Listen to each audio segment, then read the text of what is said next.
Alors il faut dire que quand j'ai reçu mon certificat de formation, à l'époque, je l'ai reçu effectivement de l'École française d'analyse psycho-organique, mais mon certificat était un certificat où était mentionné la psychologie biodynamique, la psychologie transformationnelle et l'analyse psycho-organique, dont 3 domaines de psychothérapie. J'avais le sentiment que la méthode qui me concernait était l'analyse psycho-organique.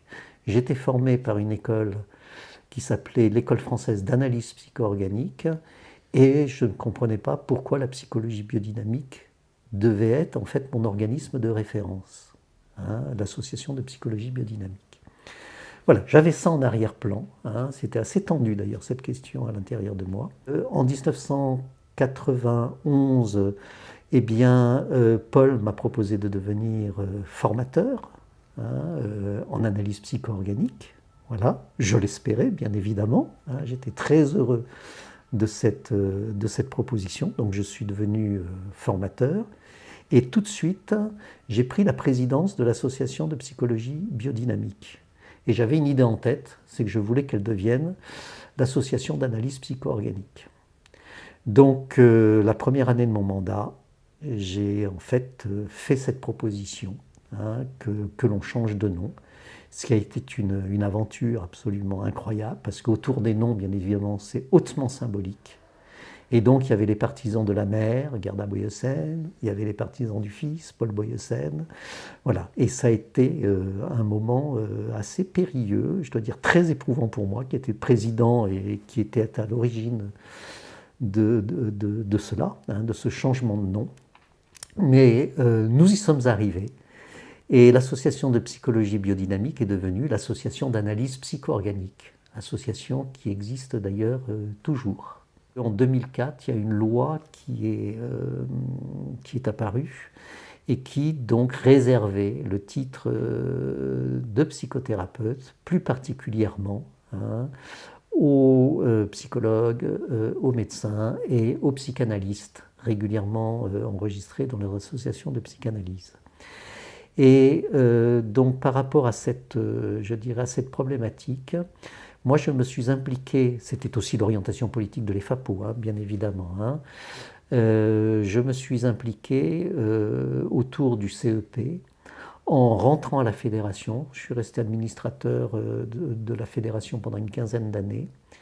Et dans les années 2000, donc, j'ai été membre du conseil d'administration pour participer à toute cette mise en place du CEP, quelles que soient les méthodes. On devenait psychothérapeute. Donc là, on s'est retrouvé confronté vraiment à la perte d'un titre professionnel très puissant, très fort. Et donc, il y a eu tout un cheminement identitaire qui s'est fait tant du côté de l'analyse psycho-organique que du côté, on pourrait dire globalement, de la psychothérapie. Et donc dans cette réorganisation identitaire, je me souviens particulièrement d'un moment où nous avons modifié la structure de l'EFAPO en créant un cycle 3, pour permettre justement d'aller plus loin dans la professionnalisation, avec la mise en place d'un mémoire professionnel, avec la mise en place d'un cycle professionnel. Et je me suis très impliqué sur la question donc des universités de printemps. Et ça a été assez merveilleux ce moment où on a créé les premières universités de printemps avec les premiers jurys, avec nos collègues des autres écoles, Serge Inger, Elisabeth Kremer, Hervé Etienne, Tan Nguyen, voilà, qui faisaient partie de nos jurys. Et il y a eu... on a été vraiment très, très, dans l'innovation à cet endroit-là. Je n'ai jamais quitté mes préoccupations autour des enfants, tant sur le plan interne que sur le plan externe, on pourrait probablement le dire comme ça.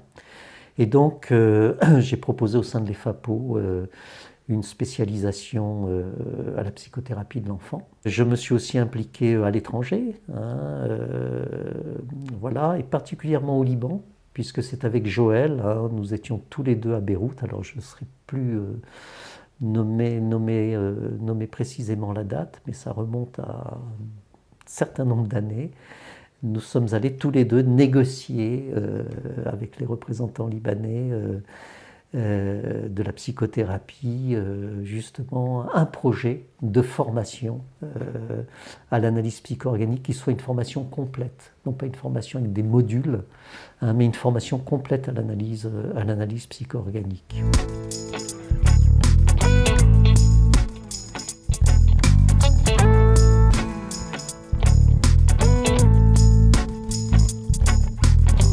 This morning wakes my heart, getting out of bed is job.